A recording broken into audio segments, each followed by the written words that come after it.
Hello friends, வாங்க பாலாடை வச்சு ஒரு ஸ்வீட் செய்யலாம். நான் ஒரு மாதத்துக்கு உள்ள பாலுடைய ஆடையை வந்து ஃப்ரீசரில் சேர்த்து வச்சுருக்கணும்.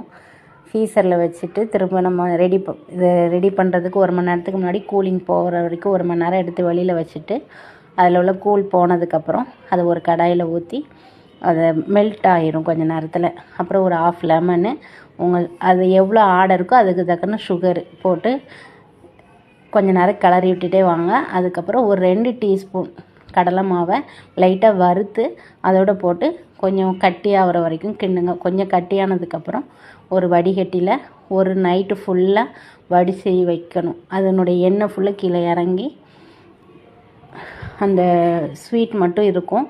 அதை நம்ம ஒரு மிக்ஸி ஜாரில் பல்ஸ் மூடில், நான் ஆல்ரெடி கேமரா ஆஃப் பண்ணிட்டேன் சரிங்களா. அதனால் உங்களுக்கு 2வது வாட்டி இதை பண்ணுறேன்.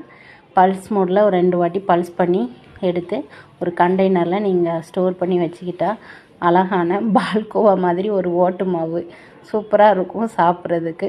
பிள்ளைங்க நல்லா விரும்பி சாப்பிடுவாங்க. பாலாடையை எனக்கு நெய் செய்ய தெரியாது, அதனால் இந்த மாதிரி ஒரு ஸ்வீட்டாக பிள்ளைங்களுக்கு நான் செஞ்சு கொடுக்குறேன். ஓகே, வீடியோ பிடிச்சிருந்தால் லைக் பண்ணுங்கள், ஷேர் பண்ணுங்கள், கமெண்ட் பண்ணுங்கள்.